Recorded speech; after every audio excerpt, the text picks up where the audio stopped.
Bharatiya Janata party के जिला के अध्यक्ष श्री गिरिराज कुशवाहा जी, जिला पंचायत की लोकप्रिय अध्यक्ष डॉक्टर मंजू भदौरिया जी, लोकप्रिय सांसद श्री राजकुमार चाहर जी, पूर्व विधायक डॉक्टर राजेंद्र सिंह जी, पूर्व मंत्री श्री रामसकल गुर्जर जी, प्रभारी आगरा सुश्री पूनम बजाज जी, विधानसभा फतेहाबाद के प्रभारी श्री उदय प्रताप सिंह जी, भारतीय जनता पार्टी के फतेहाबाद विधानसभा क्षेत्र से प्रत्याशी श्री छोटेलाल वर्मा जी और उपस्थित भारतीय जनता पार्टी के सभी पदाधिकारीगण, भाइयों बहनों, मैं आप सबका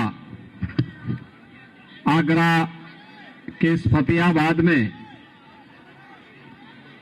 आप सबसे मुझे मिलने का अवसर प्राप्त हो रहा है। इस सदी की इस महामारी में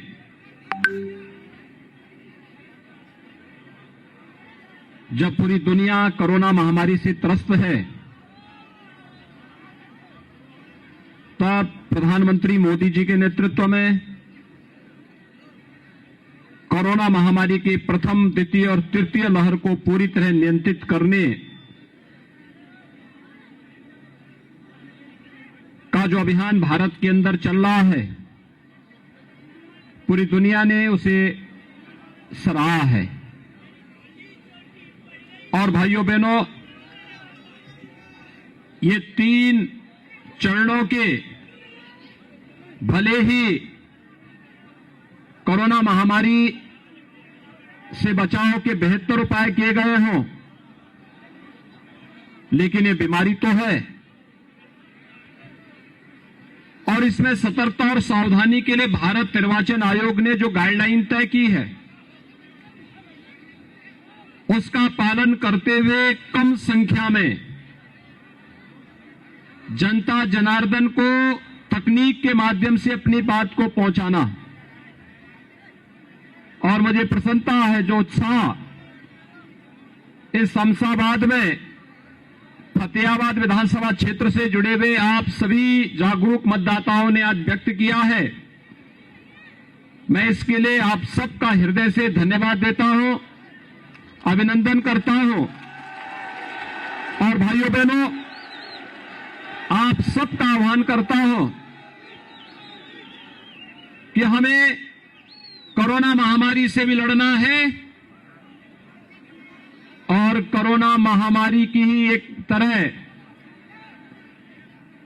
माफियावाद, अपराध और अराजकता को बढ़ाने वाले तत्वों को भी इस चुनाव में फिर से एक बार करारी शिकस्त देकर के राष्ट्रवाद की ध्वजा पताका को फिर से लहराने के लिए तैयार होना होगा।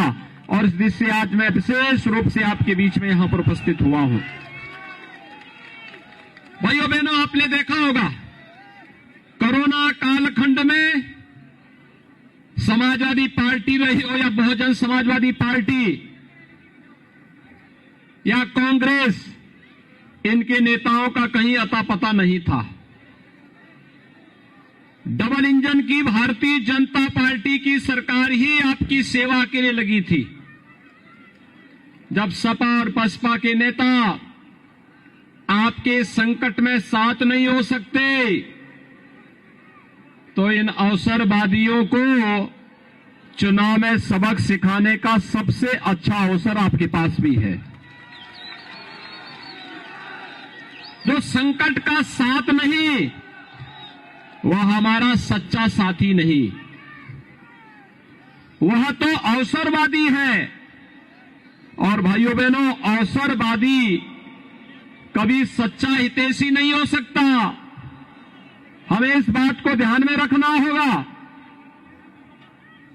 इनकी संवेदना गांव के लिए नहीं है, गरीब के लिए नहीं है, कमजोर के लिए नहीं है, किसान और नौजवान के लिए नहीं है, महिलाओं की सुरक्षा के लिए भी नहीं है। ये तो महिला सुरक्षा के लिए स्वयं खतरा है, किसानों का शोषण करने वाले हैं, नौजवानों के भविष्य के साथ खिलवाड़ करने वाले लोग हैं, दंगा करवाने लोग हैं, नाम समाजवादी, सोच परिवारवादी और काम दंगावादी, यही तो इनकी पहचान है। और इसीलिए मैं आज आपके बीच आया हूं आपका आह्वान करने के लिए कि भाइयों बहनों, पहले युवाओं की नौकरी निकलती थी और चाचा और भतीजा सेठई खानदान के साथ वसूली के लिए निकल पड़ते थे और नौजवानों के भविष्य के साथ खिलवाड़ करते थे। 5 वर्ष के दौरान उत्तर प्रदेश के अंदर कोई भर्ती घोटाला नहीं हुआ। 5 लाख नौजवानों को सरकारी नौकरी दी। कोई नहीं कह सकता कहीं किसी ने घूस मांगी हो।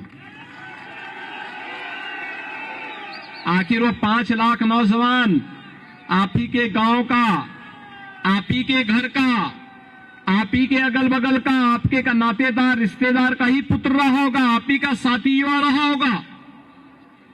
ये सपा की सरकार के समय क्यों नहीं हो पाता था? कोरोना कालखंड में आपने देखा होगा, फ्री में टेस्ट, फ्री में उपचार, फ्री में वैक्सीन। कितने लोगों ने वैक्सीन लगाई है यहां पे? अभिनंदन, आपने वैक्सीन लिया है, कोरोना की लड़ाई जीत ली है। उत्तर प्रदेश में 99% से अधिक लोगों ने वैक्सीन की पहली डोज ले ली है। और मुझे लगता है जो लोग वैक्सीन के खिलाफ दुष्प्रचार कर रहे थे, इन 99% लोगों ने तय कर लिया है उन लोगों का इस चुनाव में भी पत्ता साफ करना है। भाइयों बहनों, फ्री में वैक्सीन, सबको वैक्सीन के साथ ही कोरोना कालखंड में डबल इंजन की भारतीय जनता पार्टी की सरकार है, तो डबल डोज राशन की भी उपलब्ध करवाने का कार्य भारतीय जनता पार्टी की सरकार करा रही है। थोड़ा मुझे बताइए, ये राशन चाचा भतीजे की जब सरकार थी तो ये राशन माफियाओं के पास चला जाता था, और बहन जी के हाथी का पेड़ तो इतना बड़ा है कि उसमें तो प्रदेश के सभी गरीबों का राशन ही उसके पेट में ही समा जाता है। गरीब को कहां से मिलेगा? जो गरीब का अन्न खा ले, हड़प ले, उन लोगों की संवेदना गरीब के प्रति कैसे होगी? वो तो इनकी सूची, चुनाव में प्रत्याशियों की सूची देख करके हम कह सकते हैं, पेशेवर और माफिया और अपराधियों को लोग टिकट देकर के, दंगाइयों को टिकट देकर के प्रदेश में एक बार फिर अराजकता और दंगों की आग में प्रदेश को झोंकना चाहते हैं। लेकिन भाइयों बहनों, मैं आपको आश्वस्त करने के लिए आया हूं, जो उत्साह फतेहाबाद में देखने को मिल रहा है, यही उत्साह शामली में, मुजफ्फरनगर में, सहारनपुर में, मेरठ में, बिजनौर में, मुरादाबाद में, अलीगढ़ में, बुलंदशहर में, हर विधानसभा क्षेत्र में यही उत्साह है। एक ही संकल्प है। लोग एक ही बात कहते हैं कि फिर एक बार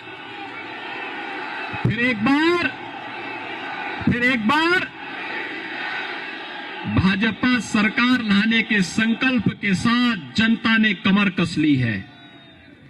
और भाइयों बहनों, मैं तो आपको एक बात फिर कह सकता हूं, भाजपा सरकार का मतलब अपराधी के लिए फिर से गले में तख्ती टांग करके थाने के सामने केवल और केवल इस बात के लिए माफी मांगने के लिए से मजबूर करना कि किसी गरीब को, किसी कमजोर को, किसी शरीफ व्यक्ति को, किसी व्यापारी को फिर से परेशान नहीं करेंगे। जान बकस तो वे फिर से अपराधी उसी तर्ज पर आएंगे, गले में तख्ती लटका करके फिर से गुहार करेंगे कि ठेले लगा करके सब्जी बेच दूंगा, लेकिन किसी गरीब को छेड़ूंगा नहीं, किसी शरीफ व्यक्ति को छेड़ूंगा नहीं।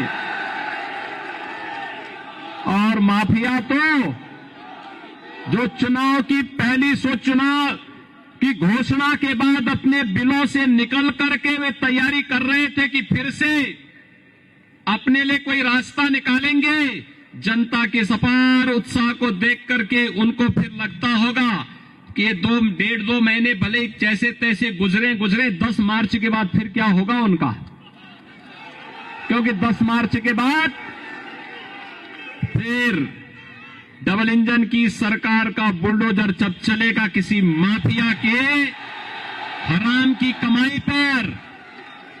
और ये इत्र वाले मित्र तो आप ही के कहीं नजदीक के भी हैं। इत्र वाले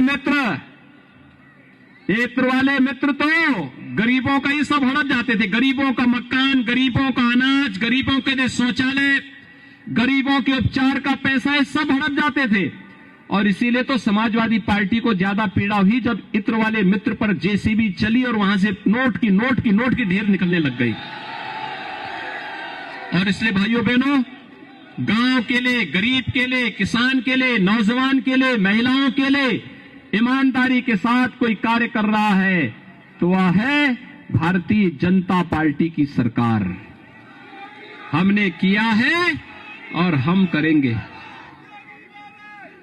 भाइयों बहनों, समाजवादी पार्टी की सरकार का एक ही विकास आपको दिखाई देता होगा और वह विकास उनका है।